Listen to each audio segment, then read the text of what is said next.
Buenas tardes a todos y a todas quienes nos acompañan en esta actividad digital. Perdón por el ligero atraso, pero creo que todos en esos tiempos de pandemia nos hemos dado cuenta de que cuánta estamos dependientes de la calidad de la conexión y a veces hay buenas y malas sorpresas. Hoy estamos ligeramente atrasados por eso, pero en fin, ya hemos empezado y como cada 15 días es un privilegio iniciar este espacio que busca generar reflexiones, datos, que contribuyan a la lucha contra la desinformación en tiempos de pandemia. En esta ocasión nos interesa abrir un diálogo alrededor de la situación de los pacientes que pueden haberse sentido quizás olvidados, pacientes con enfermedades catastróficas durante la pandemia, enfermedades otras que la COVID-19. Este es el tema de nuestro 9º foro virtual del proyecto colaborativo en el que participan las universidades San Francisco de Quito, la Universidad UT, el diario El Universo y el portal digital Código Vidrio que nos acompaña. Mi nombre es Eric Samson, soy corresponsal de Radio Francia Internacional en Ecuador, coordinador de la carrera de periodismo de la USFQ. Me acompaña como moderadora Pamela Cruz, periodista, investigadora y docente de la Universidad UT. Hola Pamela, buenas tardes, un gusto acompañarte. Hola Eric, muy buenas tardes y buenas tardes a todos quienes participan en esta conexión de En Primera Línea del COVID. En la 9ª edición de este foro virtual nos acompañan Gustavo Dávila, director general de la Fundación Jóvenes contra el Cáncer, también es coordinador de la Alianza Nacional por la Salud, una agrupación de organizaciones de pacientes con patologías catastróficas, raras, huérfanas y de alta complejidad. Ha llevado a cabo campañas de sensibilización a través del programa Charlas por la Vida y de los desfiles Bionic Fashion Day para personas amputadas. Le damos también la más cordial bienvenida a Inti Cori Quevedo. Ella es médico y magíster en salud pública por la Universidad de Chile. Ha sido subsecretaria de Vigilancia Epidemiológica con experiencia en el diseño e implementación de políticas y programas para el control de enfermedades con potencial epidémico y pandémico. Tiene 10 años de experiencia en el Sistema Nacional de Salud y los subsistemas militar y de aseguramiento. También saludamos a Gabriel Orihuela, presidente de Pacientes Ecuador, que es una fundación que acoge a más de 500 pacientes de lupus y otras enfermedades autoinmunes a nivel nacional. Pacientes Ecuador centra su lucha en la defensa de los derechos de salud de los pacientes con enfermedades crónicas. Actualmente publican Diario de Salud, el primer periódico online para pacientes de toda Sudamérica. Les damos la más cordial bienvenida. Vamos a empezar ese foro virtual por bloques, un poquito como se preocupaba nuestro amigo el señor Orihuela, de una definición de lo que son las enfermedades catastróficas, quizás para que la gente tenga bien claro de qué estamos hablando, del impacto sobre esos pacientes, de lo que fue y es la pandemia, impacto que puede ser sobre su proceso de sanación o de cura o de tratamiento, y también un asunto de salud, sobre su salud en caso de que también hayan sido contagiados con COVID. Entonces vamos a pedir a nuestros invitados que sean, si posible, muy concretos en sus respuestas, quizás 2 o 3 minutos. Daremos obviamente espacio a las inquietudes del público que se ha conectado al Facebook Live de la USFQ y se ha sumado a las retransmisiones de nuestros otros socios, Código Vidrio, El Universo y la Universidad UT. Pamela. Gracias, Eric. Y justamente como estabas mencionando, en este primer bloque de definición de la enfermedad catastrófica y la situación de estas enfermedades en Ecuador antes de lo que es la pandemia de la COVID-19, me encantaría hacer una pregunta y dirigida para nuestra experta en salud pública, Inti.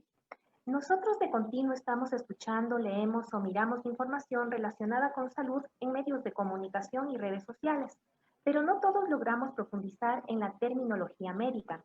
Enfermedad catastrófica es uno de esos términos que lo entendemos de manera general como una patología de alto riesgo para la vida.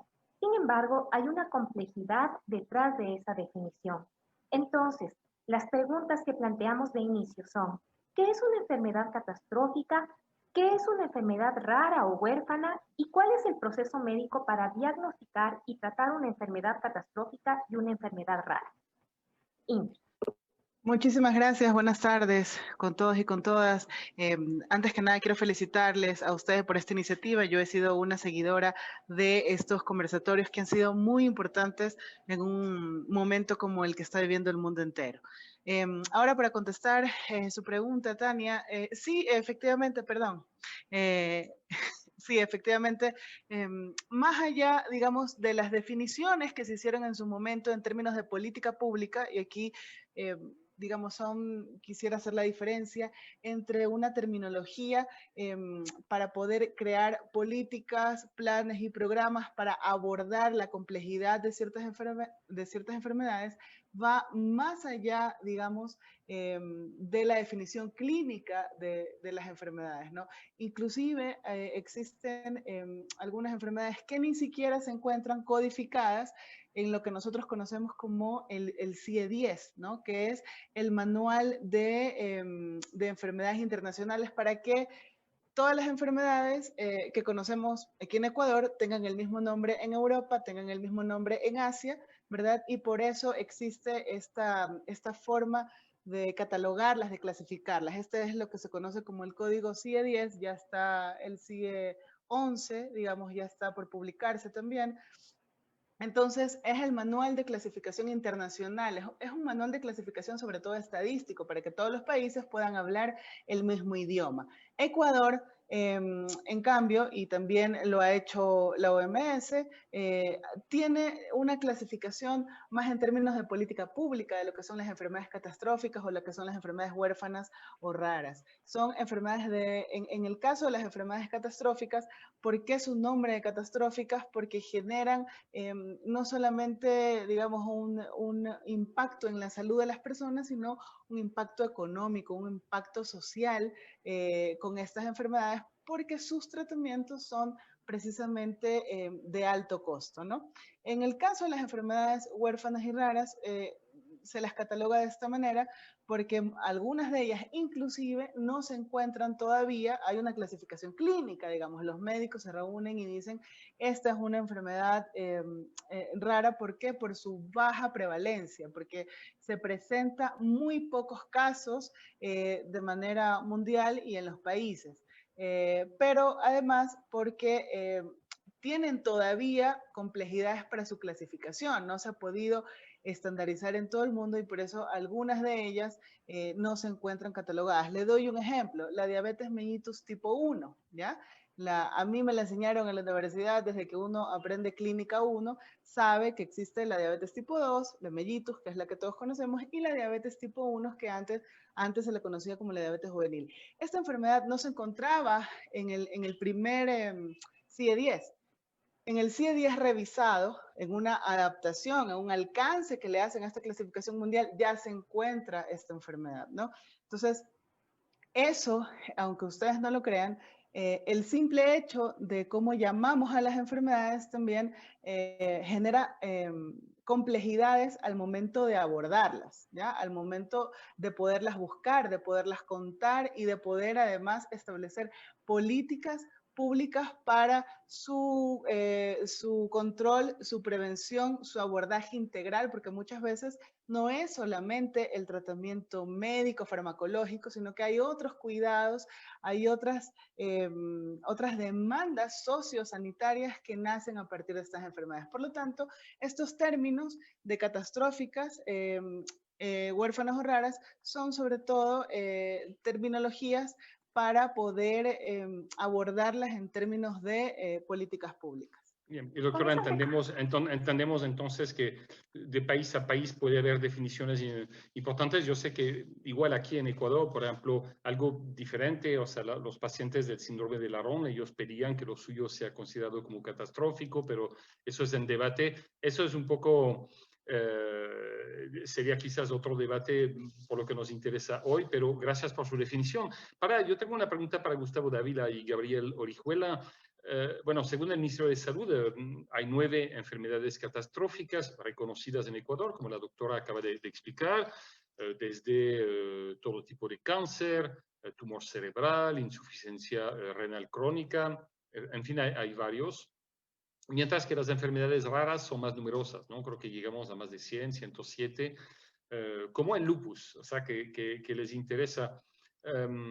¿Ustedes tienen alguna cifra? O sea, sabemos, por ejemplo, con relación a la población ecuatoriana, señor Dávila, señor Orihuela, ¿cuántas personas tienen enfermedad catastrófica en Ecuador? Estamos hablando de un problema, de una problemática que afecta a un porcentaje importante de nuestra población. Perdón, Gustavo, por tomar la palabra. Le ganó porque su micrófono estaba abierto antes. Entonces... No, lo acabo de abrir. No, lo que pasa es que con relación a lo que la doctora Inti mencionaba, yo tengo una visión distinta.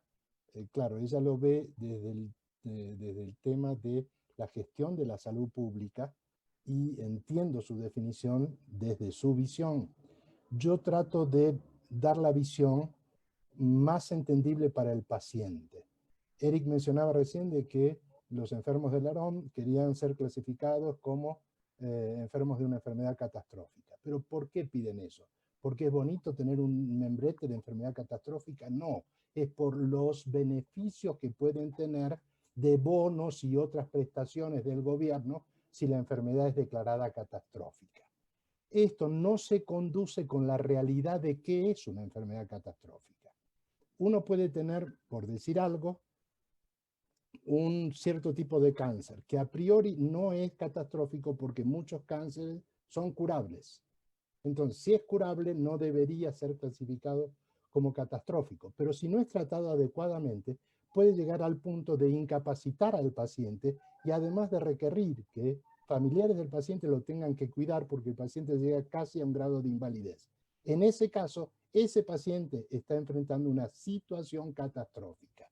Por eso, esta confusión de conceptos hace que mezclemos muchas cosas sin que necesariamente estemos hablando de lo mismo. Hablamos en el mismo idioma, pero con definiciones que a veces son hasta contrapuestas. Yendo al punto del tema de cuántos pacientes hay, nosotros trabajamos, por ejemplo, en una de las patologías que atendemos, que es el caso del lupus, bajo el supuesto de la existencia de más de 20.000 pacientes de lupus en el Ecuador. Y esto es porque estamos extrapolando la cifra que reconoce la Organización Mundial de la Salud de pacientes lúpicos a nivel global al número de pobladores habitantes del Ecuador.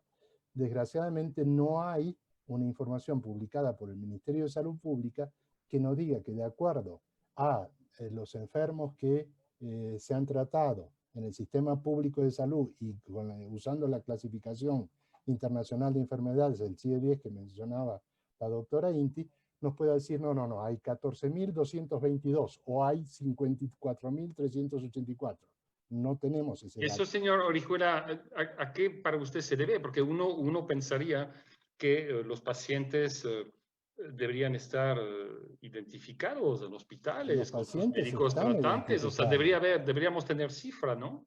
Los pacientes están identificados, las enfermedades y sus diagnósticos están identificados porque en las historias clínicas, la doctora Inti no me va a dejar mentir, ahí está claramente puesto el diagnóstico que ha dado cada médico con su CIE-10 correspondiente. Entonces, ¿qué falta? Falta crear una base de datos donde todo eso se alimente esta base de datos de todas estas historias clínicas y los resultados estadísticos no puntuales, porque no se puede publicar, decir el señor Gabriel Orihuela tiene tal enfermedad, salvo que yo lo autorice, pero los resultados estadísticos sí se pueden publicar y ahí sí podríamos saber cuántos hay de cada una de las enfermedades raras que reconoce el Ecuador. ¿Cuántos hay de cada una de las enfermedades crónicas, que no necesariamente son raras, pero las enfermedades crónicas son aquellas que una vez adquirida te va a durar toda la vida, hay en el Ecuador? El no tener esta información estadística hace que sea muy difícil evaluar la gestión del sistema de salud pública sabiendo si cuentan con los recursos o no para tratar la cantidad de enfermos de cada una de las enfermedades que hay. Claro, esto para dar palabra al señor Gustavo Dávila de la Fundación Jóvenes contra el Cáncer. ¿Hay una problemática igual en el caso de los distintos tipos de cáncer o es diferente? A ver, eso tiene mucho que ver con una falta de una decisión política y humanitaria. ¿Y de quién? Y esto tiene que ver con la autoridad sanitaria, que es del Ministerio de Salud. Desde la época de Karina Vance hacia atrás, se pidió, por favor, se elabore una estadística, me refiero solo a cáncer. En el tema de cáncer, ¿por qué? Porque lamentablemente los datos que tiene Solca, por un lado, los hospitales públicos por otro lado, los hospitales privados por otro lado, las Fuerzas Armadas por otro lado y la Policía Nacional por otro lado. Lamentablemente no pueden partir de esa información y no puede haber una estadística real. Como dice Gabriel, sin datos, sin estadísticas, ¿dónde trabajamos en prevención? ¿Por qué en Esmeraldas, siendo uno de los puntos donde mayor incidencia de cáncer hay, especialmente en relación con la refinería, no tiene ni un hospital oncológico? ¿Eso qué quiere decir? Que a veces uno hasta puede sospechar por qué no se da las cifras, por qué no se crea, por qué no se comparte. Esperamos que para este próximo año presentarle a quien sea la nueva autoridad del país ya una propuesta real, no solo de cáncer como enfermedad crónica, sino de todas las enfermedades, que es una lucha que lo estamos haciendo las diferentes organizaciones. Entonces, regresando a él, don Eric, creo que la primera debilidad que estamos encontrando en este momento, lo hemos visto antes, es que no hay cifras oficiales en el país de ninguna de las enfermedades como para decir, aquí vamos a trabajar. Eso es algo grave. ¿Y la propuesta cuál es? Unirnos, insistir y que asigne un presupuesto el gobierno nacional para que el próximo año el Ministerio de Salud entre a leer esta información. Claro, y eso es una pregunta también, creo que Pamela tiene una pregunta para usted, Gustavo, y después me interesaría el punto de vista de la doctora Inti sobre eso, ¿no? El hecho de no disponer de cifras. Nosotros estamos en un espacio que busca luchar en contra de la desinformación y el primer remedio en contra de la desinformación es tener datos confiables, obviamente. Pamela.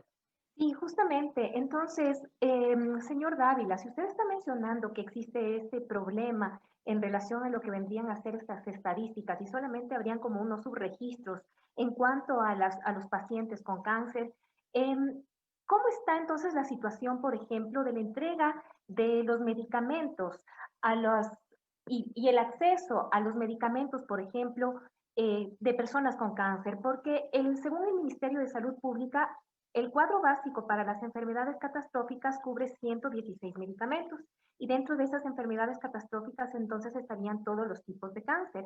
¿Cómo está entonces el acceso si es que no se tienen las estadísticas que están dando cuenta de cuántas son las personas afectadas en el territorio nacional?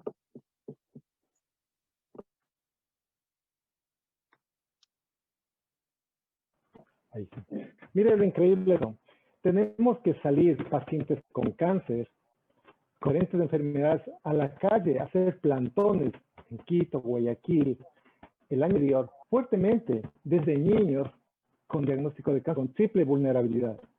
Cáncer, hijos de madre soltera y en quintiles de pobreza. Y vamos y peleamos por el tema en las calles gritando que se necesitan medicinas. Luego de una serie de marchas, se logra finalmente que el cuadro básico de medicamentos que de 8 años no había sido aprobado, actualizado, se lo actualice. Y el año anterior, en agosto, muchos chicos de organización nos unimos y se logró eso, 258 millones para lo que es medicamentos, no solo para enfermedad catastrófica, sino en sí para todas las patologías. Esa fue una lucha fuerte, por un lado, pero por otro lado hay algo importante con relación a los medicamentos. ¿Por qué hay que judicializar? Esto, el Ministerio de Salud, en la anterior administración de Verónica Espinosa, que todo estaba satisfecho, no había problemas. Sin embargo, nosotros tuvimos que cerca de 15 pacientes ganamos diferentes acciones de protección. Y sin embargo, pese a haber ganado, la medicina llegó 6 meses después. Lo que quiero decir con esto es que eso le costó también el puesto a la señora exministra y luego una acción por mentirle tanto al país. El problema de los medicamentos tiene un problema que los jóvenes lo dicen a viva voz. Si vamos a morir con dignidad. ¿Y por qué? Porque no puede un guerrero quedarse sin su espada, bajarse de su caballo, no tener un escudo, porque no le dan medicamentos incluso afiliados al Seguro Social que han pagado durante muchos años. Entonces el tema de medicamentos es algo que todavía persiste, se mantiene y podría darle un listado, un límite de medicamentos que hoy por hoy no son accesibles a los pacientes. Muchísimas gracias, señor Dávila. Y de hecho, nosotros estábamos recordando que no hace mucho ustedes estuvieron por la Corte Constitucional. Justamente estaban pidiendo estos medicamentos que no constaban dentro del cuadro básico de medicinas. Y por eso a ustedes les tocaba hacer trámites burocráticos. Y bueno, con estos elementos entonces que nos están poniendo ustedes en el panorama antes de la pandemia, nosotros podemos decir que es importante este debate porque en el artículo 50 de la Constitución de la República del Ecuador se señala que el Estado garantizará a toda persona que sufra de enfermedades catastróficas o de alta complejidad el derecho a la atención especializada y gratuita en todos los niveles de manera oportuna y preferente. Y bueno, entonces, como decía Eric, él tiene preguntas justamente en el término de gestión pública para la doctora Inti. Eric. Sí, o sea, primero su reacción un poco que nos explique qué tanto complica la gestión esa falta de cifras o en todo caso de cifras completas para planificación, para presupuestos. Uno se dice es una falta de gestión, es deseado. ¿Qué es lo que falta para que tengamos cifras realmente para que una gestión pública sea completa? Y un poquito, explíquenos un poco de esas enfermedades catastróficas. ¿Cuáles son las más comunes en Ecuador de esas patologías, doctora? Muchísimas gracias. Sí, yo coincido con los demás colegas de este panel. La importancia de tener cifras, la importancia de tener, digamos, datos para la toma de decisiones, como usted bien dice, Eric, para la planificación, para la ejecución. Pero creo que es importante señalar que el sistema de información en salud, digamos, es un sistema todavía débil, que le falta muchísimo fortalecimiento. Al menos ya se reconoce a la red pública integral. Desde la Constitución sabemos que existe una red pública integral de salud. Antes de la Constitución del 2008 eso no existía, digamos. Hay alguna normativa que ya va obligando a los demás subsistemas a poder entregar esta información y que el rector, que en este caso es el Ministerio de Salud, pueda publicar esa información. Una de las debilidades fuertes que tiene el ministerio y que ha tenido, digamos, hace mucho tiempo, una de sus debilidades es poder publicar información, ¿no? Y lo hemos visto durante la pandemia. Lo que le costó muchísimo y le sigue costando al ministerio es poder transparentar las cifras de la pandemia. Eso sucede, digamos, en muchos ámbitos, en muchas enfermedades. El ministerio le cuesta muchísimo poder no solo publicar, sino para publicar yo tengo que analizar toda la información nacional, recopilar la información nacional y poderla publicar. Sin embargo, digamos, recuerdo que en el año 2018, 2019, visitó al país la misión de este programa de cáncer que tiene la OMS en conjunto con otra organización que tiene que ver sobre el tema de las radiaciones, y revisaron en ese momento cómo estaba el sistema de información de cáncer, que por ley, digamos, la ley que se encontraba vigente, que es la Ley Orgánica de Salud, que en este momento ya ha sido derogada por el nuevo Código Orgánico de Salud, le entregaba ciertas facultades a Solca, y entre esas le entregaba la facultad del Registro Nacional de Tumores y el registro.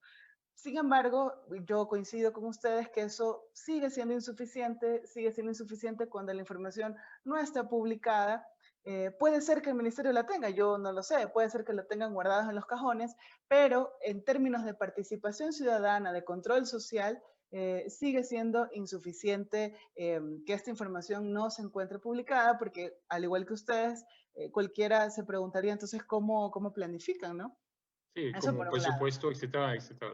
Sí, es complejo. Así es. Una pregunta, doctora, una pregunta para los tres sobre los medicamentos, porque vamos a hablar en muy poco tiempo en nuestro bloque 2 de la situación de los pacientes con enfermedades raras o catastróficas en tiempo de pandemia, pero sería justo hablar de cómo era la situación antes de, que no vayamos a creer que la COVID o la pandemia creó toda una serie de problemas que, mientras que esos problemas probablemente existían antes. Entonces, antes de la pandemia, antes de que llegue ese problema para distintos pacientes, ¿cuál era la situación, por ejemplo, del cuadro de medicamentos? Por ejemplo, los que no estaban dentro del cuadro básico de medicinas. Y en pocos segundos, Pamela tiene lista un testimonio en video de una paciente con hipertensión arterial, quizás. No sé, Pamela, si lo podemos ver ahorita.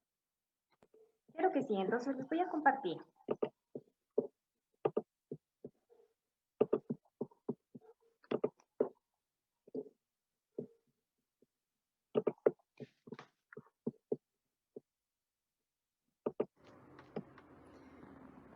Yo soy Marianita Espinosa Galarza, vivo en la ciudad de Quito. Mi problema es la hipertensión. Tengo que tomar medicinas que me receta el médico. Al comienzo no podía comprar porque estaban medias escasas por el mes de marzo, pero ahora ya la situación se encuentra bien. Tengo un poco de estrés de salir porque tengo miedo del contagio.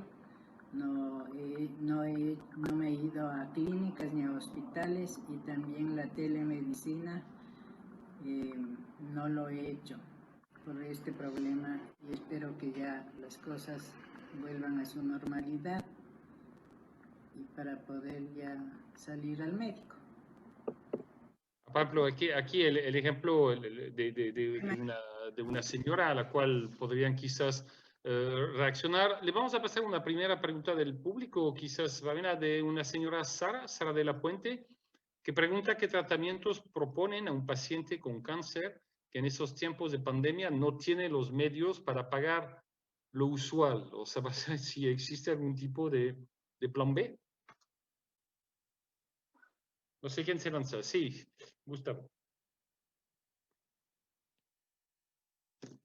Tu micrófono, Gustavo, está cerrado.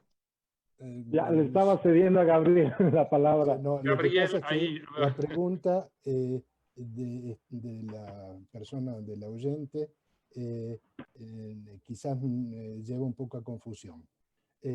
Nosotros en este momento no sabemos si esa persona que está con esta afectación está siendo tratada en un hospital del Ministerio de Salud Pública, en un hospital del IES o en algún hospital o centro clínico del sistema privado de salud. Si está en el caso más costoso, que sería en el sistema privado, puede ser que la pregunta de esta persona es porque ya no pueden absorber los costos del sistema privado y necesitan buscar algún otro sistema de salud que no les resulte tan oneroso, pero que les garantice el tratamiento del cáncer. La respuesta en cualquiera de los casos es sí, hay distintas formas de hacerlo. El problema es que la información para los potenciales pacientes no está clara. Si uno entra a la página del Ministerio de Salud Pública con esta pregunta, no encuentra respuesta. ¿Cierto, Inti? ¿O me equivoco? Sí. Lamentablemente, la cosa más sencilla, que es decir, tengo este problema, ¿qué hago? No hay una respuesta y debería haberlo. O sea, yo creo que esa es una responsabilidad primaria, de dirigir a los pacientes y decirle, mire, las alternativas que tiene son A, B o C. Le recomendamos que tome la B o que tome la C o que tome la A, lo que sea, pero darle las alternativas, y eso no está ocurriendo. Pero, a ver, a mí me hago el abogado del diablo, pero ¿tendría que hacerse eso en una página web? O sea, en el sentido, ¿no se supone que dar una posología así debe pasar por una visita de un paciente con su médico? No estamos hablando de dar ni un medicamento ni un tratamiento, solo dar las indicaciones de qué ruta tiene que seguir. Ah, ya, de acuerdo, pero no empezar a decir... No. Porque si no, eso no sería ya, ok. Entonces, dar indicaciones de qué hacer. Perfecto, Gustavo. Correcto, adelante. Solamente para acotar esa respuesta, digamos, en términos normales, en términos sin pandemia, sabemos que la entrada al Sistema Nacional de Salud, la entrada es el primer nivel de atención, ¿no? Un paciente, obviamente, que ya tiene diagnóstico de una enfermedad como cáncer o de una enfermedad catastrófica, ya es una persona que necesitaría, sí, una atención de tipo hospitalaria y tendría que acercarse tanto o al primer nivel de atención, si es por primera vez, o al hospital para poder buscar una cita y que lo puedan derivar al especialista. Sin embargo, como bien señalan, creo que no está de más que esta información pudiese estar publicada y más clara para los pacientes. Esto yo, digamos, yo lo sé porque lo sabemos quienes hacemos salud pública, pero no creo que, como dice bien Gustavo, esto esté claro para todas las personas. Permíteme agregar algo al respecto, ¿no? Enfoquémonos en el análisis durante la pandemia. ¿Qué es lo que pasó, no? Nosotros tenemos 1.350 guerreros que los llamamos en 15 provincias de Ecuador, todos con diagnóstico de cáncer, de 2 a 80 años de edad.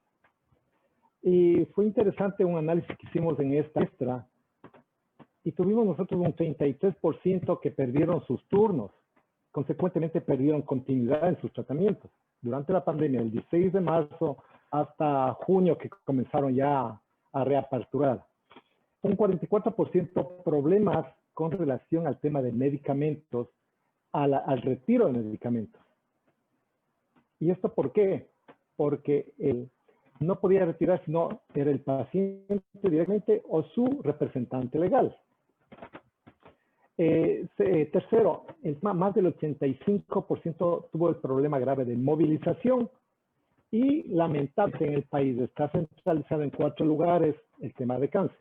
Madrid, que es con Solca, ¿cierto? Tenemos Guayaquil, Pichincha y Cuenca, Azuay. ¿Cómo se movilizan los pacientes a esos lugares? Problema grave.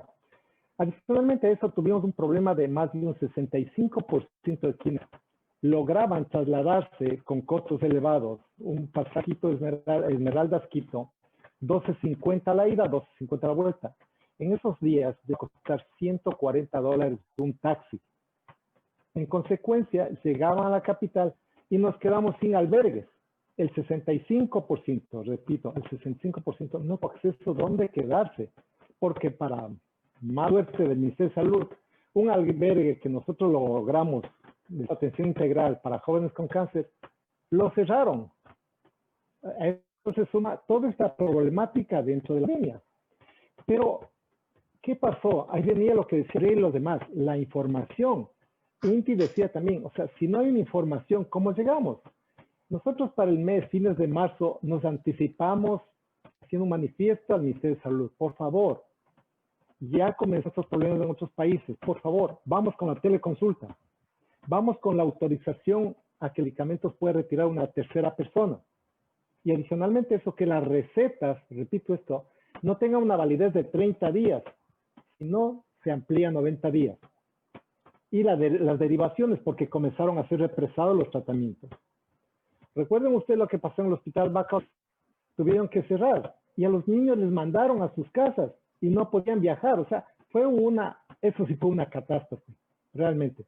Bueno, Gustavo, se está un poquito adelantado un poco a las conclusiones, porque al final queríamos terminar con los 3, porque esa crisis fue inédita en el sentido de que golpeó al mundo entero. El hecho de estar confinado, de no poder desplazarse, ha representado un desafío para todos los sistemas de salud en todos los países del mundo, y muy pocos han salido adelante. Entonces, por ejemplo, lo que acaba de decir son soluciones o lecciones que podrían sacar para que en caso de una futura pandemia, que muy probablemente habrá, ¿qué podemos mejorar para hacerlo? Entonces, Gustavo, ya nos has dado algunas pistas, quizás podríamos, esa parte de cómo mejorar, ver un poco cómo hacerlo. Y, eso queda para el final. Sí, o sea, un poco una conclusión de lo que nos pasa, porque nuestros invitados nos pasaron naturalmente del bloque 1 al bloque 2. Que es sin embargo, perdona Eric, sin embargo, en cambio, la respuesta que acaba de dar el señor Dávila justamente nos abre paso a este segundo bloque. Y aquí nos ha llegado una pregunta también que nos llega por Facebook, y es de Daniela Romeo, que también tiene relación justamente con este segundo bloque, en el cual vamos a tratar el tema de los pacientes con enfermedades catastróficas ya en la pandemia. ¿Qué es lo que les sucedió entre el 16 de marzo y lo que estamos viviendo hasta ahora, ¿no es cierto? El levantamiento del estado de excepción. La pregunta de Daniela Romero es, si algún paciente con alguna enfermedad catastrófica adquiere el virus, ¿cuál es el proceder? ¿Han existido casos así? ¿Y cuáles vendrían a ser esas rutas de las que estaban hablando y sobre las cuales no se han tenido información? Esta pregunta quizás puede ser direccionada para Gustavo, porque está hablando justamente de las enfermedades catastróficas, o tal vez para la doctora Isis. Solamente quería, antes de pasar al siguiente bloque, yo me quedo en el anterior.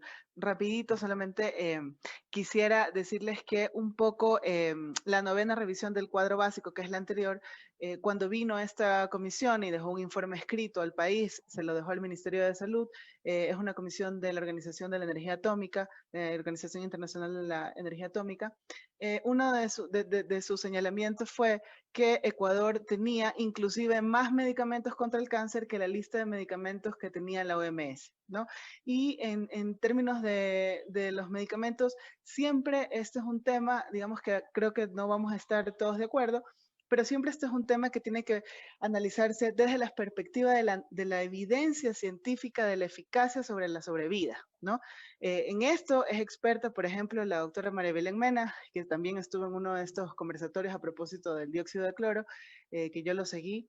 Y sobre todo, ella, la doctora Mena, tiene una investigación que la ha presentado sobre la judicialización de los medicamentos, no solo en Ecuador, sino en América Latina, porque es un fenómeno de América Latina, ¿no? Y cómo la judicialización también, lamentablemente, ha servido para mermar un poco el acceso equitativo a medicamentos con suficiente evidencia científica, ¿no? Entonces, creo que es un tema que de todas maneras tiene matices, no es blanco y negro, hay algunos grises que sí hay que analizar y que no siempre se tocan en estos espacios. Más les propongo ese tema para un próximo conversatorio. Seguimos los grises del cuadro de medicamentos, por supuesto. Regresamos a la idea un poco, ¿qué pasa cuando una persona que ya tiene una enfermedad rara o catastrófica además se contagia de COVID? Suponemos que hemos visto que el hecho de tener patologías adicionales al COVID comprometía, ¿no?, el pronóstico. ¿Qué pasa? ¿Han tenido casos así en sus fundaciones? Cuéntenos. Adelante, Gabriel. Gracias, Gustavo. Sí, desgraciadamente esto ha sucedido. Los pacientes, no voy a hablar de las catastróficas, pero sí específicamente de las raras, que en esta época de pandemia sufrieron además la falta de el suministro de los medicamentos que normalmente venían obteniendo. Eso agravó su condición de salud. En algunos casos llegaron a contagios por COVID y debieron ser internados. Y para responder a la señora Daniela Romero, ¿se tiene que tratar el COVID antes de los demás? ¿Se olvida el uno? ¿Se trata los dos a la vez? Perdón, no soy doctor, pero ¿qué hay que hacer? En realidad, el problema no es que uno tenga prevalencia en tratamiento sobre el otro. El problema es que cuando a una persona se supone por sus síntomas que tiene COVID, lo llevan a un sitio donde está destinado para tratar a pacientes de COVID. Entonces, por ejemplo, en el caso de varias enfermedades raras, el médico tratante, el especialista, no es un epidemiólogo, sino es un reumatólogo, ¿sí? Entonces, cuando llegan al hospital que está atendiendo a casos de COVID, lo primero que hacen es tratar de certificar de que efectivamente esa persona ya está con un grado de contagio que requiere internación, o eventualmente, en un caso muy grave, que requiere ir a la unidad de cuidados intensivos, y el tratamiento se enfoca a solucionar la crisis de ese momento, que es el COVID. No toma en cuenta, lamentablemente tengo que decirlo, las preexistencias. Se enfoca a tratar de salvar al paciente por el COVID. Y a veces la mezcla de medicamentos, y Inti me puede corregir si yo expreso algo que no es correcto, la mezcla de medicamentos produce un fenómeno que se llama una tormenta de citoquinas que ha terminado matando a muchos pacientes de COVID en muchas partes del mundo. Es un tema complejo de explicar, yo no soy el especialista para hacerlo, no creo que este sea el foro donde hacerlo, lo único que quiero que entiendan es la realidad. Cuando llevan a un paciente con un posible diagnóstico de COVID que tiene enfermedades graves preexistentes, tienen que mencionarle al médico, al personal de salud que recibe ese paciente, esta persona tiene todos estos otros padecimientos. Por Pero favor, Gabriel, se supone que lo hacen, ¿no? O sea, no, uno no se imagina que un paciente llega con el doctor y no le diga, doctor, tengo lupus, tengo el paciente cáncer. Muchas veces llega en situaciones que no puede ni hablar. Si apenas puede respirar, menos puede hablar. La persona que Pero ¿y la lo familia? acompañaba, la persona que lo acompañaba se queda con el guardia a la entrada del hospital porque no puede entrar. No pueden pasar. Discúlpeme, yo no quiero ser un alarmista, voy a parecer el malo de la película en todas estas conversaciones, pero es que esa es la realidad que viven los pacientes. Entonces, tratemos de ser positivo, Gabriel. Se recomendaría a los familiares que vayan con, aunque sea con unas hojas, unas recetas, para que el paciente adentro, cuando estará solo, con marcador, que le escriban en la frente, tiene cáncer, tiene tal cosa. Aunque sea algo así. Algo. Ahora, que los doctores en el caso, si es un paciente que se ha hecho atender y que tiene su historia o mayor parte de su historia clínica en el IES, digamos, tiene la suerte que esos sistemas están en línea, ya están en el AS400, tiene su historia clínica. Si ha sido atendido en el Ministerio de Salud, pues efectivamente, como usted dice, debería llevar su documentación porque esa información no está en línea. La historia clínica, el historial clínico de los pacientes del ministerio no está en línea, no lo pueden ver de un hospital a otro. Eso, digamos, sí tiene el IES y esa es la ventaja que tendrían. Y como bien explicaba el colega del panel, lo más importante es el estado clínico de ese paciente, lo que presenta en ese momento, ¿no? Si en ese momento tiene una complicación respiratoria, tiene una complicación de esta, hay que poder solucionar lo que compromete la vida en ese momento, tomando en cuenta cuál es la medicación que toma, ¿no? Y si eso no lo tiene el médico que lo está atendiendo, pues pudiera tener complicaciones en su atención.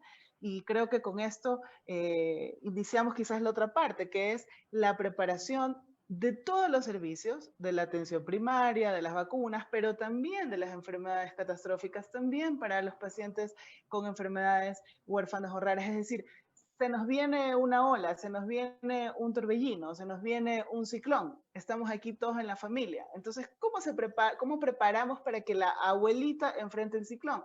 Para que el bebé de 2 años enfrente el ciclón? Para que la mujer embarazada ya mira, la abuelita la vamos a poner aquí en el sótano, el bebé lo vamos a poner acá. Entonces, toda esa preparación de lo que tenía el país, creo yo, que no ha sido suficiente. Ecuador lo pudo haber hecho mejor, para poder tener canales, flujos y rutas y saber qué voy a hacer con cada necesidad y demanda que tengo. Porque lo fácil es cerremos los centros de salud, cerremos los hospitales y solo se quedan abiertos los hospitales que tienen pacientes con COVID. Pero ya estamos viendo ahorita más o menos entre 26.000 y 30.000 muertes en exceso, ¿verdad? Que no son pacientes con COVID. Hemos tenido un exceso de muertes y no todas estas muertes son por COVID, son precisamente, posiblemente, otro tipo de enfermedades que no tuvieron atención, que necesitaron una cama, que se descompensaron y que no tuvieron atención porque los establecimientos, además de estar llenos en algunos casos, en otros casos no estuvieron bien organizados. Doctora, eso es un tema seguido por nuestro colega Paul Mena del Universo y justamente están trabajando mucho sobre ese tema de sobremortalidad y esa dificultad a veces de hacer la parte, ¿no? De por qué murieron tales personas. Quizás Gustavo Dávila es sobre esa, para completar la respuesta a la señora Romero, si algún paciente con cáncer, por ejemplo, llega, ¿qué hace primero? Si tiene un problema grave respiratorio, vamos a eso primero y el cáncer esperará. Yo iba a algo importante, que hablamos del equilibrio entre lo negativo y lo positivo. Y hay que sacar algo importante. Nosotros con 1.350 pacientes con cáncer, el 1%, 13 se contagiaron de COVID. De esos 13, 2 fallecieron. Y algo que destacar dentro de esto fue el tema de Solca. Y las cosas hay que multiplicarlas. Solca tenía un protocolo muy bueno. Lo que acaba de decir Inti, ¿no? O sea, cada paciente sabe quién es su médico tratante, sabe cuál es su patología y la familia por ende, entonces va a ir donde debe ir. En Solca lo hicieron los PCRs dentro de Solca a la paciente y las ONGs en son nuestros, tuvimos que tratarle a la familia. Estamos hablando de un grupo de 21 personas directamente con el paciente. Y logramos hacer los PCRs a los demás y esa niña es feliz y contenta, pasó, superó. Lo que quiere decir que de estos 13 casos de pacientes con COVID y cáncer, 2 fallecieron. Entonces, creo que mucho tiene que ver con los protocolos que cada hospital lo haga. Y también la responsabilidad o corresponsabilidad de los pacientes y los familiares para saber hacia dónde se dirige y cómo se dirige. Eso solo para equilibrar ese bloque anterior que estábamos conversando. Entonces, a la señora, no soy médico, soy doctor en Derecho, que no ejerzo además, pero sí es importante el tema viene psicoemocional. ¿Y por qué?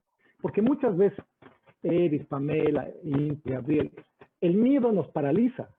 Y el miedo, y si me muero de COVID, si me contagio, no voy al tratamiento, no viajo, no hago esto, pero y si me muero con mi tratamiento de cáncer, es una lucha tan fuerte, en eso sí no estábamos preparados tampoco. Creo que en el momento de las soluciones, ahí luego al final del bloque hablaremos de lo que las soluciones que se implementó, lo que podemos.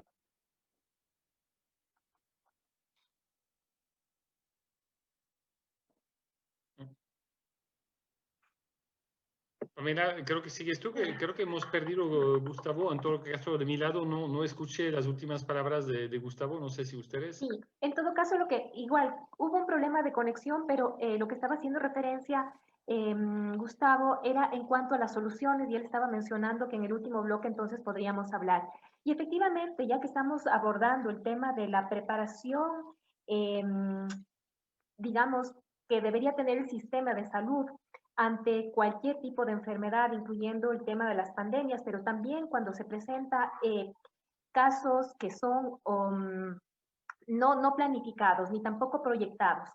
Y me voy a referir con esto a una pregunta que está dirigida para Gabriel Orihuela y que tiene que ver específicamente con desinformación y que salió desde Estados Unidos y que eso trajo un impacto hasta el Ecuador. Específicamente nosotros escuchamos hace algunos meses que en cuanto a medicamentos, por ejemplo en marzo, la hidroxicloroquina no estaba disponible tras una declaración del presidente Donald Trump que desde Estados Unidos sugirió que uno de sus componentes ayudaba a combatir los síntomas del COVID-19. Y entonces esto en marzo provocó dificultades para los pacientes de lupus. A mí me encantaría entonces preguntarle a Gabriel, ¿cómo ha sido la asistencia médica para pacientes con enfermedades con el lupus en estos 6 meses?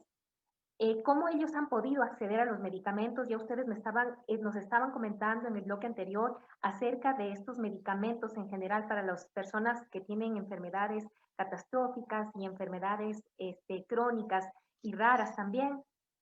Y también, añadida a esta pregunta de cómo ha sido la asistencia médica para los pacientes con enfermedades como lupus frente a esta falta de medicamentos, también cuáles han sido los mayores inconvenientes identificados hasta el momento cuando ha surgido información que está descontextualizada o ha habido una información errónea en relación con el manejo de salud y que tiene que ver con pacientes de enfermedades crónicas, enfermedades catastróficas. Gabriel. Voy a dividir la respuesta en dos partes. Uno, sobre la primera parte, que es muy específica, es la hidroxicloroquina, de lo que estaban hablando, y que no solo se usa con pacientes de lupus, sino en muchas enfermedades. La hidroxicloroquina es un desarrollo posterior que se hizo a partir de un medicamento anterior que se llamaba la cloroquina y que era el que teníamos anteriormente en el cuadro básico de medicamentos, pero que producía muchas reacciones adversas. Por eso los médicos empezaron a recomendar el uso de hidroxicloroquina. Muchos hospitales empezaron a prestar, a dar este medicamento a sus pacientes.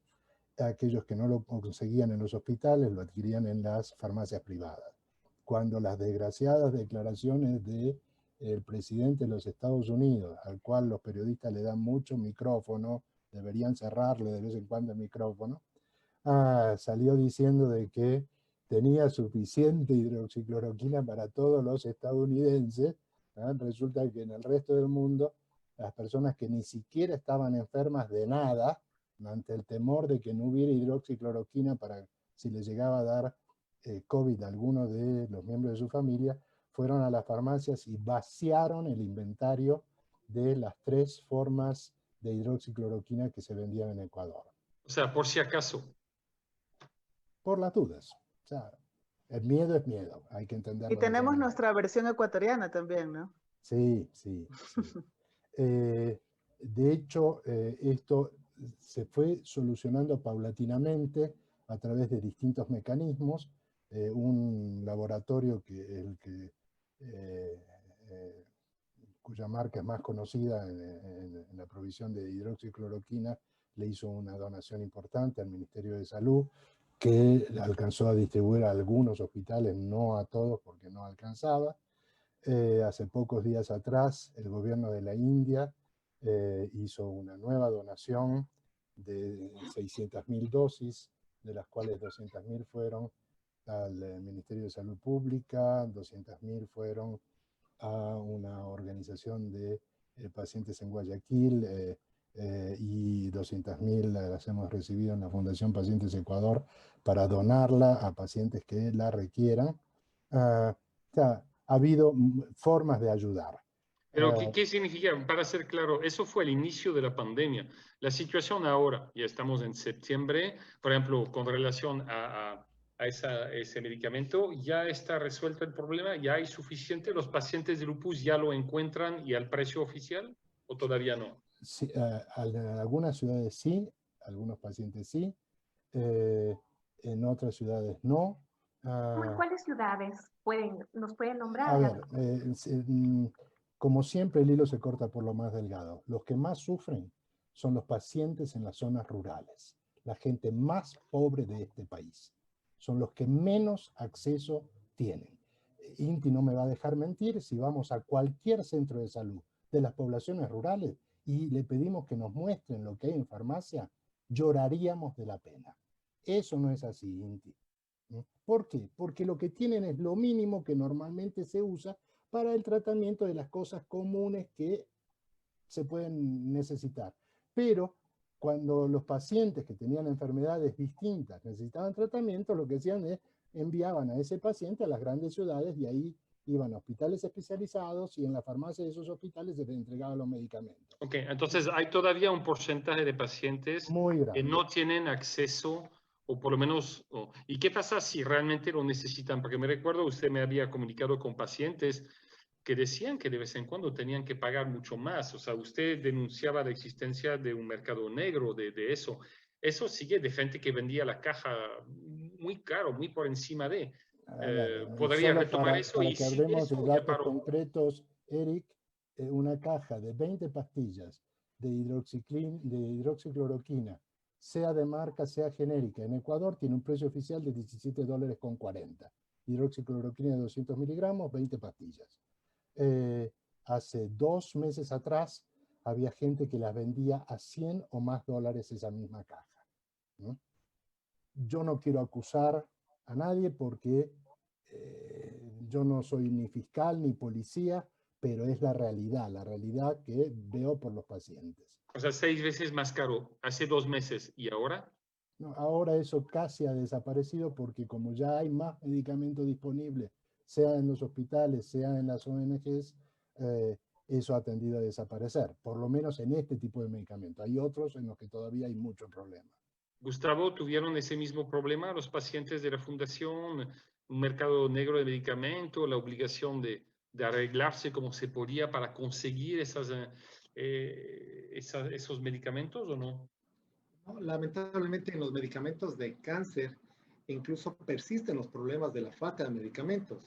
Persiste, especialmente para mujeres con cáncer de mama. Hoy por hoy están en ese problema grande y vamos arrastrando meses que estamos justo enviando una carta al señor ministro de Salud para que por favor se provea de una lista de medicamentos que no están recibiendo los pacientes, no solo del IES, sino de la red pública de salud. Doctora, ¿qué hay que hacer en esos casos? Porque estamos hablando de una época que no es normal, de una situación que es compleja, donde los países del mundo entero pelean a veces por las mismas cajas, las mismas máscaras, lo hemos visto en los meses. Entonces a veces se caen en los gobiernos de todos los países del mundo, pero qué tan difícil puede ser y al mismo tiempo está claro que muchos países lo hubieran podido hacer mejor, pero qué tan fácil es arreglar una crisis que sorprendió a todo el mundo por su complejidad, ¿no? Y yo a veces discrepo cuando escucho quienes dicen, nadie sabía que iba a venir el coronavirus. Sí, nadie sabía que íbamos a tener a finales de diciembre una nueva enfermedad emergente. Sin embargo, todos los países tienen sus programas de preparación para enfermedades emergentes.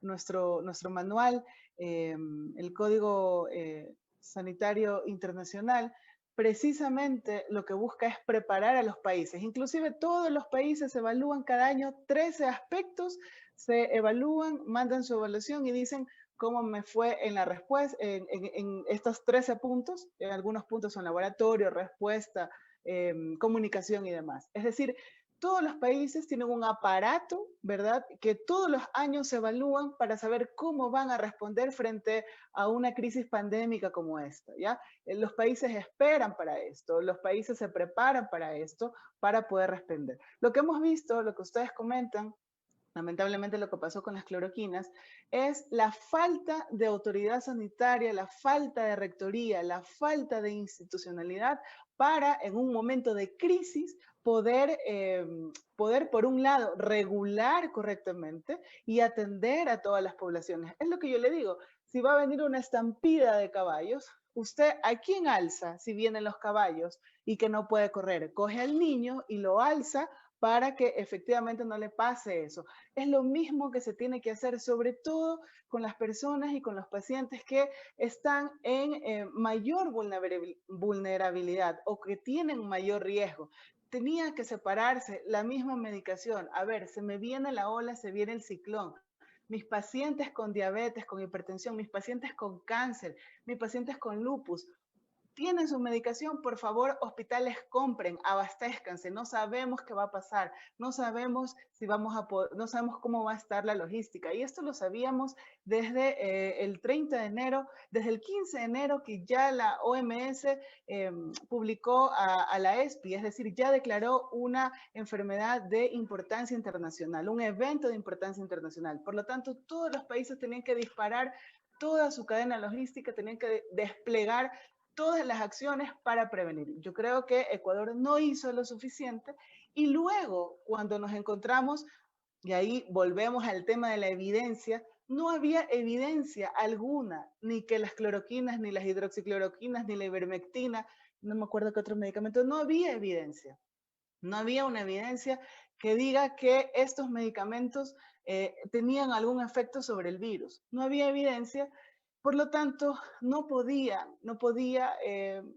usarse estos medicamentos como tratamiento al COVID, porque lo que iba a pasar es que frente a la histeria, a la crisis, a la preocupación que se entiende de la ciudadanía, pasó lo que pasó en Ecuador. Y no hubo ningún ente regulatorio que cuide precios, que haga control de precios, que haga control de prescripciones.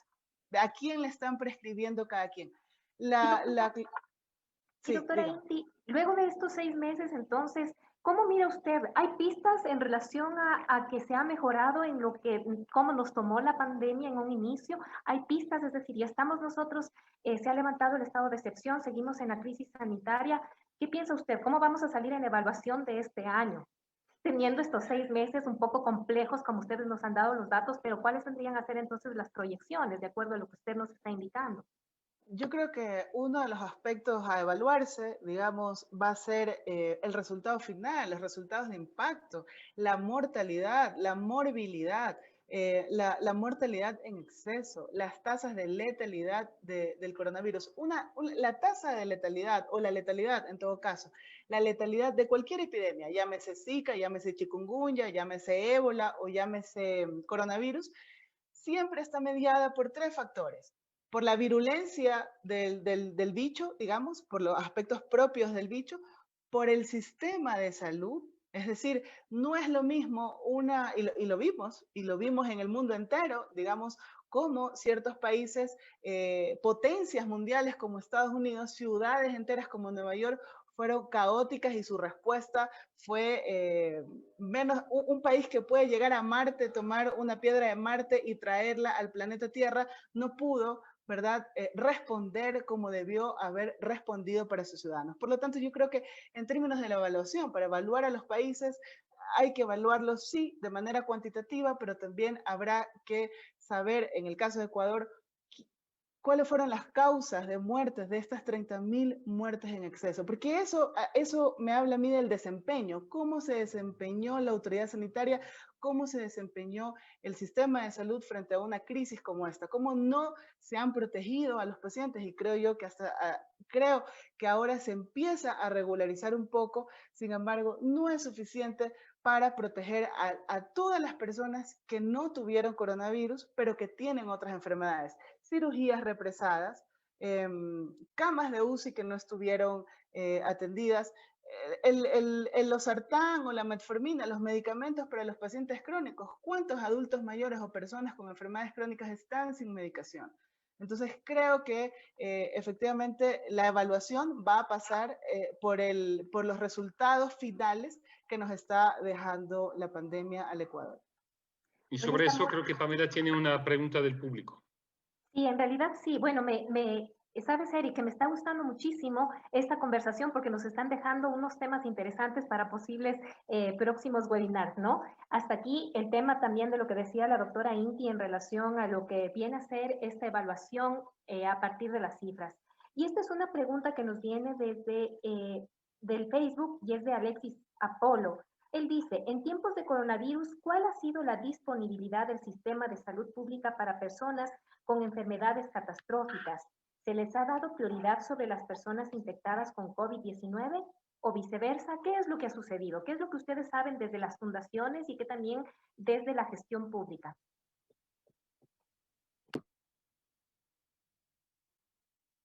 ¿Cómo ha sido la atención a los pacientes? Sí, ¿cómo ha sido? Si ellos han estado ya, digamos, con estas enfermedades preexistentes, ¿ellos han tenido prioridad frente a otros pacientes? Yo lo que creo, y yo escuché también el espacio que ustedes tuvieron con el presidente del directorio del IES, y cómo él también decía que había mucho personal de salud con miedo, ¿no? Eso lo vivimos, muchos colegas, teníamos mucho miedo, sobre todo en el mes de marzo, pero ¿por qué teníamos miedo? Precisamente por esa falta de liderazgo de que el personal de salud se sienta apoyado, se sienta protegido para poder actuar. Ustedes han podido ver que en esos meses, en las primeras semanas de marzo, cómo no existían los equipos de protección personal, entonces cómo se sentían, digamos, el personal de salud. Luego veíamos, yo vivo en Quito, veíamos lo que sucedía en Guayaquil, más miedo todavía, ¿ya? Entonces, todo esto, y como bien lo señalaba Gabriel, hizo que muchísimos pacientes, aunque necesitaran una atención, por un lado, no acudieran a los establecimientos de salud porque las imágenes que se veían eran imágenes de terror, es lo que se veía, digamos, en los medios de comunicación. Y por otro lado, también no habían citas, no habían espacios, no sabíamos también si habían médicos enfermos, médicos contagiados, ¿verdad? Como dicen, ustedes bien señalaron, esta reorganización para la respuesta a la pandemia tampoco se informó adecuadamente. Si en épocas de paz ha sido muy difícil, como decía Gabriel, tener en la página web cuál es el flujo para un paciente en épocas de paz, imagínense en épocas de guerra contra el coronavirus. Es decir, yo necesito hacerme diálisis, ¿a dónde voy? Yo me iba a atender al HCAM acá en Quito porque tengo un cáncer, tenía radioterapia, voy a seguir con la radioterapia, mi radioterapia puede esperar, no puede esperar. todas Bueno, esas dudas. vamos a ver, doctora, vamos a ver ejemplos, Gabriel y Gustavo. Un artículo del Expreso en agosto indicaba que más del 50% de personas con enfermedades catastróficas habían dejado su tratamiento. Una de cada dos suena un número bastante importante que debió tener algunas consecuencias sobre la salud de los pacientes. ¿Qué han constatado ustedes en sus fundaciones respectivas? ¿La gente dejó de tratarse eso antes y ahora ha recuperado el ritmo de tratamiento, ha regresado a la normal o siguen los atrasos, digamos, en los tratamientos? Perdón, Gustavo, por tomar la palabra. Necesito explicarte algo, Eric. Un paciente que no ha tenido adherencia al tratamiento, así se llama el hecho de cumplir con las citas médicas, que su especialista cada cierto tiempo revise cómo va, que se le hagan nuevos diagnósticos de laboratorio para ver si ha mejorado o desmejorado, por ejemplo, en problemas renales, que no ha tenido la medicación adecuada o la ha tomado salteándose varios días para que le dure porque no conseguía y cosas por el estilo. Cuando el sistema vuelva a la normalidad, que todavía no ha vuelto, debería primero conseguir un nuevo turno. No sabemos para cuándo se lo van a dar. El día que le den ese turno, el especialista tiene que tomar a ese paciente y decir, bueno, a usted hace 6 meses no lo ha visto ningún otro especialista, no solo yo, no lo ha visto nadie. Así que tengo que mandar a hacerle de nuevo todos los exámenes porque en este momento no sé cuál es su verdadera condición de salud. ¿Sí? Mientras tanto, le voy a repetir la medicación que le había dado hace 6 meses. O sea, hay que regresar como que al inicio de la pandemia, o sea, más o menos. Más o menos, pero efectivamente puede haber habido una afectación importante que desmejore la calidad de vida de esos pacientes. Por eso, estos temas son complejos de explicar en lenguaje llano, lo que se llama en lenguaje vulgar, para que las personas aún más modestas lo entiendan y entiendan la importancia de volver al sistema. Tienen que volver al sistema. Sí, aquí tengo, Gabriel, la conoces y después daremos la palabra a Gustavo. Eso es Karina Pozo, es un poco una ilustración de lo que tú dices, es un audio muy corto de lo que le pasó durante la pandemia. Ahí está. Mi hospital, donde yo me hago atender hace 20 años, el hospital pasó a ser hospital solo de COVID. Y yo por lo menos perdí 3 citas muy importantes. Perdí la del reumatólogo, la neuróloga, que para mí eran muy importantes. Y ahora no sé. Y esta señora terminaba así, y ahora no sé. La es que no sabía, Karina, cuándo de nuevo iba a tener esas citas, si les iban a dar lo más rápidamente posible o si de nuevo iba a ser una cita en 3 meses o 6 meses. ¿Cuál es la realidad? ¿Hubo un esfuerzo para reagendar esas citas? No, a ver, puede ser que haya ciertos esfuerzos. Lo que no hay es un esfuerzo sistémico. Esto es, no hay una línea que nos haya bajado el Ministerio de Salud Pública diciendo, bueno, teníamos todos estos hospitales dedicados a COVID.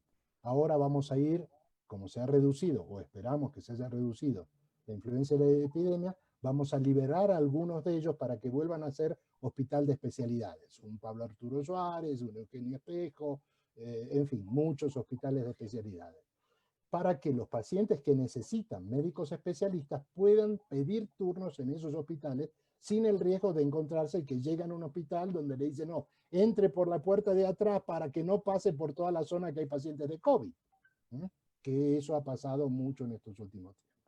Entonces, si el paciente se siente seguro de ir al hospital, si el ministerio dice, vamos a reagendar turnos con especialistas a partir del día 16 de que fuere, los pacientes van a agendar la cita y es necesario que lo haga.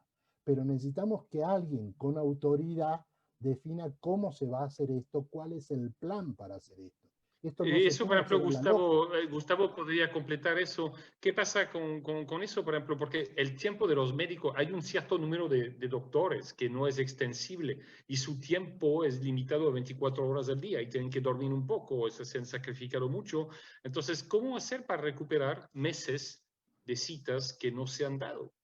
Y suponemos que en el caso de pacientes con distintos tipos de cáncer, eso puede ser muy grave. Sí, dos cosas importantes.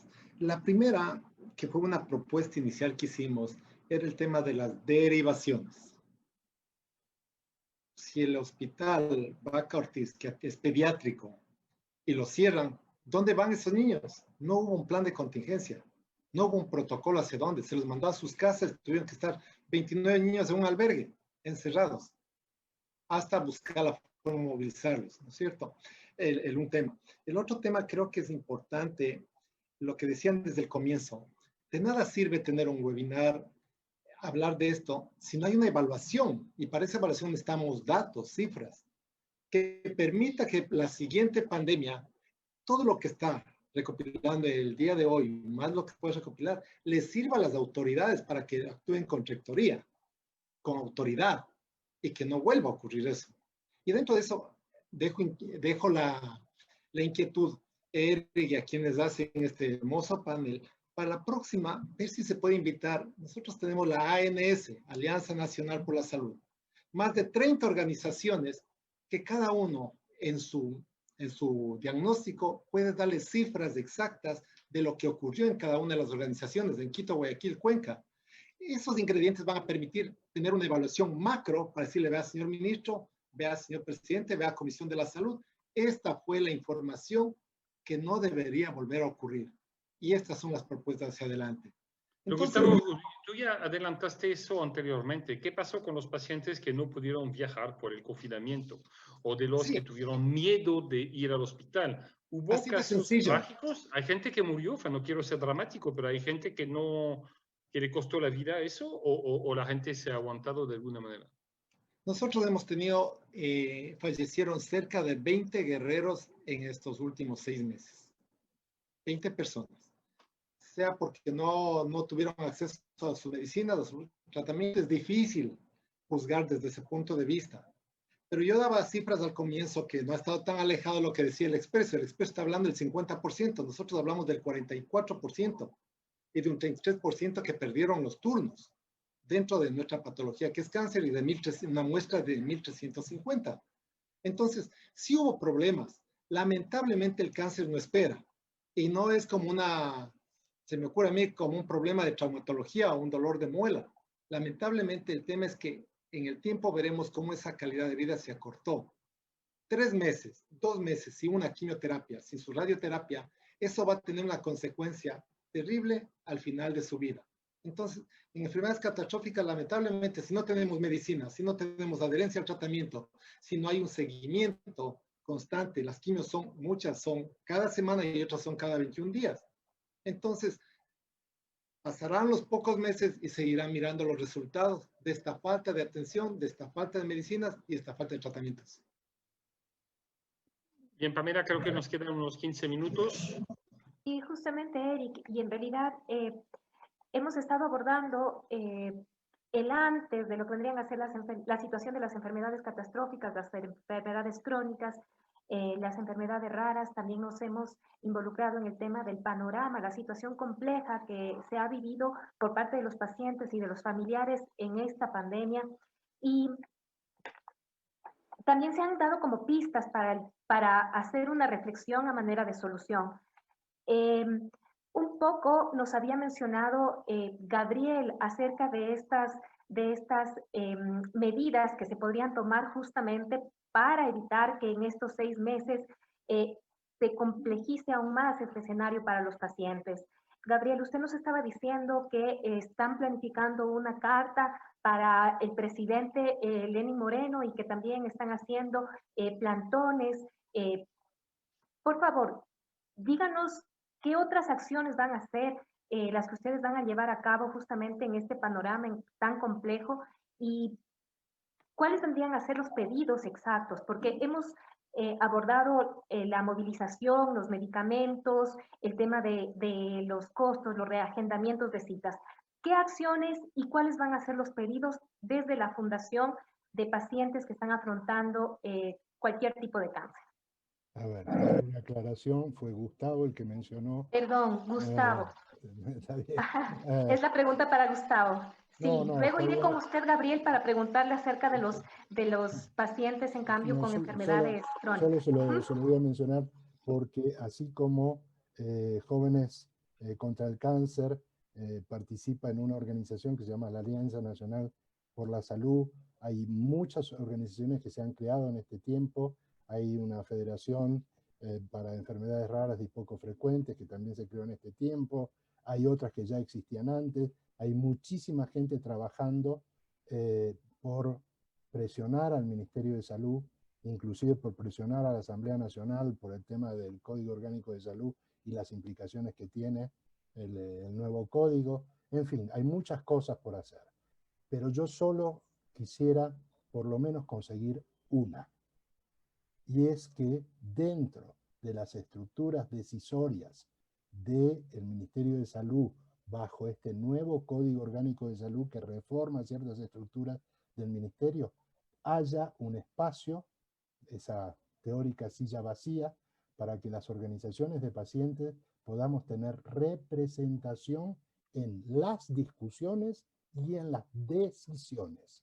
O sea, voz y voto. Voz y voto. En efecto, porque yo entiendo que con un solo voto no vamos a cambiar la decisión de varios organismos estatales, pero por lo menos no nos van a poder mentir, nos van a tener que mostrar la información y saben que no nos van a poder callar la boca. Yo no recibo sueldo ni de laboratorio farmacéutico ni de ministerio alguno, así que si algo me parece mal y que va a afectar a mis pacientes, voy a salir a decirlo. Y creo que el caso de Gustavo y de los otros dirigentes de organizaciones de asociaciones de pacientes es exactamente igual. Entonces, es muy importante que tengamos un representante en las funciones decisorias del Ministerio de Salud Pública. Tratemos de sintetizar, ¿sí? De sintetizar para nuestros tres invitados quizás un par de minutos cada uno sobre lo que preconizan a corto plazo durante la pandemia para evitar o para hacer frente a, no sé si estamos en una segunda ola, pero ¿qué habría que hacer a muy corto plazo para mejorar la situación de los pacientes? Y quizás después otros 2 minutos, ¿qué recomendarían a más largo plazo? Quizás la misma pregunta por los tres invitados, a manera de conclusión. Empiezo yo. Sí, doctora. A corto plazo, entonces. Yo creo que a corto plazo se necesita que tengan un plan. Lo peor, así sea por último, no el plan perfecto, pero lo peor es no tener un plan. Tener un plan de cómo van a recuperar lo que decían aquí mis colegas del panel, cómo van a recuperar, cómo van a buscar a los pacientes. No hay que quedarse sentado esperando en el hospital, están las organizaciones. Hay que trabajar con las organizaciones de pacientes. Yo en su momento en el Ministerio de Salud trabajamos de la mano con la organización de padres de pacientes con diabetes mellitus tipo 1 y nos fue súper bien. Comenzamos a levantar con las organizaciones datos y registros de los pacientes para conocer los datos y las cifras reales. Fue un trabajo en conjunto del ministerio con las organizaciones. No hay que tener miedo a las personas, no hay que tener miedo a las organizaciones y solamente con ese trabajo se va. Y tiene que reorganizar los servicios, lo que ustedes decían. Pero tiene que haber un plan, tiene que haber una directriz a nivel nacional. Puede ser que un hospital en Quito lo haga bien, pero a un hospital en Guayaquil le vaya mal. ¿Por qué? Porque no hay un plan, porque no hay un supervisor, porque no se está pensando cómo ahora sí vamos ya estamos sin estado de excepción. Entonces, ¿cómo vamos a recuperar? ¿Cómo vamos a buscar? No esperemos a los pacientes en el hospital. Tenemos que ir a buscar a los pacientes y para eso están las organizaciones. Gustavo, eso, por ejemplo, apoyo, colaboración entre el Ministerio de Salud Pública, organizaciones, cómo mejorar a corto plazo, cómo hacer que los pacientes vayan, en particular de provincia, vayan al hospital, se les ayuda en términos de movilización, se les facilita el papeleo, ¿qué poder hacer para mejorar la atención médica? Sí, dos cosas. Rápidamente, yo creo que es un tema de recuperar el tiempo perdido. ¿En qué sentido, no? Insisto yo en el tema de la teleconsulta, que se lo maneja en otras partes, el tema de la o telemedicina, el tema de la autorización para que terceras personas puedan retirar los medicamentos en los principales centros, la trabajadora social y derivar a las otras provincias para que no tengan que desplazarse. Creo que es importante las derivaciones a los diferentes hospitales especializados. Y adicionalmente a ello, coincido en algo importante que dijo Inti, la importancia de sentarnos en la mesa, pacientes, organizaciones, Ministerio de Salud, para evaluar qué pasó y cómo podemos corregir eso para que no vuelva a ocurrir. Como ejemplo, el tema de los famosos carnets de discapacidad fue un problema tan grave. Y la semana anterior tuvimos una reunión, la ANS, directamente con el CONADIS, y en la cual ya entran algunas de nuestras peticiones para ser discutidas dentro de las reformas a la ley de discapacidades. ¿Eso qué va a permitir? Lo que acaba de decir Inti, ¿no? Sentarnos en la mesa, escuchar a la sociedad civil, a los pacientes que tengan el espacio, lo que dice Gabriel, ser escuchados, pero también ser parte de la ejecución de las soluciones para que esto no vuelva a ocurrir y se solucione rápidamente lo que están padeciendo aún los pacientes con enfermedades catastróficas y las medicinas que no están recibiendo, que escuche la autoridad sanitaria y ponga una solución, la importe, compra, adquiera y distribuya rápidamente eso para no tener que lamentarnos más muertes a futuro. Ok, entonces dejarlos y escucharse, ¿no, Gabriel? Yo estoy de acuerdo tanto con Iti como con Gustavo. Este es el momento de buscar soluciones creativas. Alguno de ustedes mencionó al comienzo, no sé si fue Gustavo o Pamela, la última vez que la Corte Constitucional nos invitó a tratar el tema de la judicialización de los medicamentos. Yo fui el último que cerró un largo día de charlas. Nosotros como Pacientes Ecuador habíamos pedido ser amicus curiae, no queríamos tomar ni el lado de los laboratorios farmacéuticos, ni el lado de los hospitales que se resistían a comprar ciertos medicamentos. Queríamos tratar de tener una voz como pacientes, una voz razonable para que se entienda la necesidad. Y ahí escuché una propuesta de un laboratorio, no voy a mencionar su nombre para que no piense que me está financiando ese laboratorio, que dijo que estarían dispuestos a otorgarle a los pacientes la medicina que necesitaran durante un año y a cobrarla después del año si hubiese evidencia de que mejoró la calidad de vida del paciente. De esto hace ya bastante tiempo que tuvimos esta reunión en la Corte Constitucional por ese tema, y no sé si esa propuesta avanzó en algo en el Ministerio de Salud Pública o no. Lamentablemente, acá empiezan a jugar aspectos políticos y aspectos económicos que a veces nos ponen el palo en la rueda y no nos dejan avanzar. Necesitamos avanzar. La salud pública no se puede jugar con ella. Y eso es todo lo que voy a mencionar ahora. Gracias por la atención. Pamela. Claro que sí.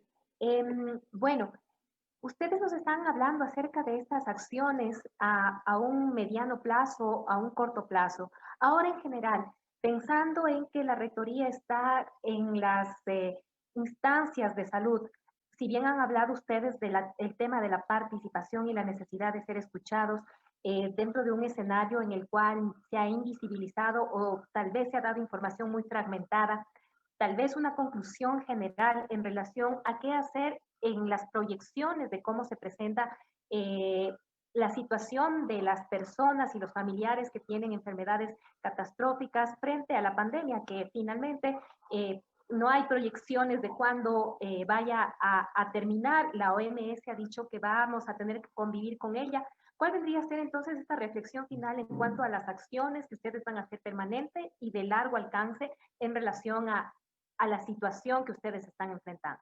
Y también pensando en la próxima pandemia, porque dicen que esta es una, pero que la próxima ya se está gestando en algún mercado de China o de donde sea. Justamente, ¿cuál vendría a ser entonces esa reflexión final? Rápidamente, empecemos. Les damos primero. Claro que sí, Inti. Yo, como les digo, quizás como especialista en enfermedades epidémicas, hay que fortalecer las capacidades del Estado. El Estado tiene que tener la capacidad de responder, de alerta y respuesta, tiene que tener la capacidad de escalar sus servicios. Si necesita ampliarse, tiene que tener esa capacidad para hacerlo. Y eso solo se va a hacer Lamentablemente a veces esto no nos gusta mucho, pero esto solo se lo hace con inversión y con planes a futuro de fortalecimiento de la capacidad rectora, de la capacidad de la autoridad sanitaria. Lo vimos ahora, si no tenemos un Estado fuerte que regule precios, que regule protocolos, que regule los medicamentos y demás, vamos a ver lo que vimos en Guayaquil. Muchísimos familiares nuestros, unos sin medicación, digamos, unos familiares nuestros con lupus, con otras enfermedades que necesitaban la hidroxicloroquina, y por otro lado, pacientes con COVID que posiblemente no los mató el coronavirus, sino posiblemente una complicación cardíaca dado a la falta de evaluación para esta medicación. Para eso se necesitan estados y ministerios y autoridades sanitarias fuertes y comprometidas, pero que además de tener esta fuerza y este fortalecimiento, que puedan trabajar en conjunto. De esto no nos saca, de esto nadie sale solo, ni sale solo el ministerio, ni sale solo las universidades, ni salen solo las organizaciones de la sociedad civil. Por ejemplo, doctora, sobre eso, por ejemplo, no hemos hablado de eso, pero muchos doctores con quien hablé tienen miedo de una ola de enfermedades vacunales. Dicen que mucha gente ha dejado de vacunarse, por ejemplo, eso ya es conocido. No sé si tenemos cifras sobre eso, pero hay enfermedades que podrían ser curables. En este momento, por ejemplo, no hay algunas vacunas en los centros de primer nivel de atención, digamos, ¿no? Centros de primer nivel de atención que también estuvieron cerrados, en el caso de Guayaquil, estuvieron cerrados durante las peores semanas de marzo y abril. Vacunas, tuvimos un brote en el 2019 de sarampión, un brote que fue uno de los más pequeños de la región, digamos, ¿por qué? Porque el país se preparó, compró más vacunas de lo normal, amplió su esquema y pudo contener el brote de sarampión que solamente llegó a 19 casos en el 2018. Pero si no nos preparamos de esa manera, si no invertimos lo que hay que invertir en fortalecer las capacidades rectoras y las capacidades de respuesta, pues créanme que vamos a seguir viviendo las 30.000 muertes en exceso que hoy tenemos. Y es su conocimiento para cerrar. Eso pasa porque eso de que mucha gente no se vacuna o no vacuna a los hijos y que eso va a tener consecuencias debe ser previsible. No debe ser tan difícil de saber lo que va a pasar en los próximos meses. ¿Su conocimiento? Sí, así es. ¿Está preparando eso? Digamos, Ecuador es uno de los países que tiene uno de los esquemas de vacunación más amplios. Nosotros tenemos 18 vacunas que cubren 22 enfermedades. Todas las vacunas en el Ecuador son gratuitas. Todas las vacunas son compradas a través del fondo rotatorio de la OPS. Por lo tanto, son proveedores certificados desde Ginebra en términos de calidad. Esas son las vacunas que tiene el Ecuador. El Ecuador lo que necesita es mejorar su logística para llegar pasando el río, para llegar a la montaña y poder vacunar a todos los niños que se encuentren en territorio ecuatoriano. Entonces, en ese sentido, eso, como usted dice, es muy previsible, se puede planificar, pero si hay disminución de presupuestos, si hay disminución de los recursos, si hay desvinculación del personal que vacuna, no vamos a alcanzar las coberturas que se necesitan tener para no tener brotes y muertes de estas enfermedades. Gabriel, Gustavo, sus conclusiones. Sí. Yo quiero insistir en algo que es importante, que el tema de salud tiene que ser un tema técnico, y lo repito, eso, no político. Lamentablemente hemos caído en este juego de lo político frente a lo técnico, y hay que insistirlo en las diferentes reuniones. Creo que es un tema de presupuesto también, y todos sabemos que van a ingresar 4.000 millones hasta diciembre de este año al país. La importancia de asignar un presupuesto para la compra de medicamentos, para la contratación de personal, para las derivaciones, que en el área de salud está venido a menos, ¿no? 3.600 pacientes hace 15 días estaban en riesgo, 3.000 del Seguro Social en Solca, Manabí, 600 del Ministerio de Salud en Solca, Loja, que corrían sus vidas peligro. Y es un tema de presupuesto. Dentro de esto nosotros habíamos propuesto que el 25% de lo que se recupera la corrupción sea para la compra de medicamentos y tratamientos. Lamentablemente es una lucha muy fuerte, David contra Goliat frente a ello. Y el tema de medicamentos. Los medicamentos tienen que ser algo de calidad y la judicialización se seguirá dando porque no los hay. En los espacios que se abra en esta invitación al diálogo, tanto al Ministerio de Salud cuanto al Seguro Social, y se escuche la voz de los pacientes, creo que esto nos podrá hacer evaluar lo que ha pasado y prepararnos para lo que vendrá. Por eso, como ANS, como la Alianza Nacional, yo les dejo esta inquietud, que se invite al resto de patologías para hacer un gran documento y poder presentar para que se pongan correctivos a futuro. Gracias. Gabriel. Mi mensaje es para los pacientes y familiares de pacientes que estén escuchando esta transmisión. Evidentemente, por mucho que tratemos de plantear acá soluciones, ninguna de estas es una solución mágica. Todas requieren trabajo, esfuerzo, dedicación, recursos. Desde la Fundación Pacientes Ecuador, lo que quiero ofrecerles es que si nos escriben con sus casos, nosotros sí tratamos de ayudar, por lo menos con la información de a dónde dirigirse, qué instituciones del Ministerio de Salud Pública pueden ayudar, qué instituciones de organizaciones privadas pueden ayudar, qué asociaciones de la sociedad civil pueden ayudar. Así que por favor, contáctenos, estamos para ayudarles. Nuestra principal preocupación son ustedes. Bueno, muchísimas gracias a nuestros tres invitados. Esperamos que para todos los que nos siguen ha sido claro que la situación de los pacientes con enfermedades raras o catastróficas ha sido muy compleja, muy difícil durante la pandemia, como no podía ser de otra manera, que la situación sigue siendo compleja, pero que hemos escuchado aquí en sus reflexiones muchas soluciones, muchas ideas, muchas propuestas para no quedarnos solamente en la denuncia o lo que no funcionó, y que ojalá se puedan escuchar esas voces, esas ideas para mejorar la situación actual y a mediano y largo plazo de esos miles de pacientes que sufren de enfermedades otras que el COVID-19. Hemos sido muy movilizados alrededor de la pandemia y era difícil de hacer de otra manera, pero no olvidemos esas decenas de miles de personas que requieren atención y atención ya. A ver.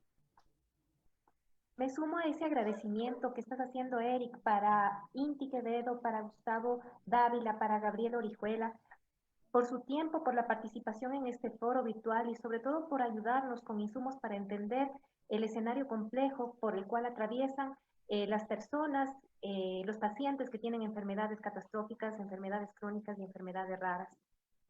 A nuestros seguidores dentro de las cuentas de Facebook de los socios que somos parte del proyecto de desinformación y COVID-19, un agradecimiento especial por acompañarnos en esta 9ª edición. Les informamos que nuestro próximo foro será en 15 días, el lunes 28 de septiembre a las 17 horas, y trataremos sobre la educación y el regreso a clases en la Sierra y el Oriente Ecuatoriano durante esta pandemia. Hasta pronto y que tengan una excelente noche.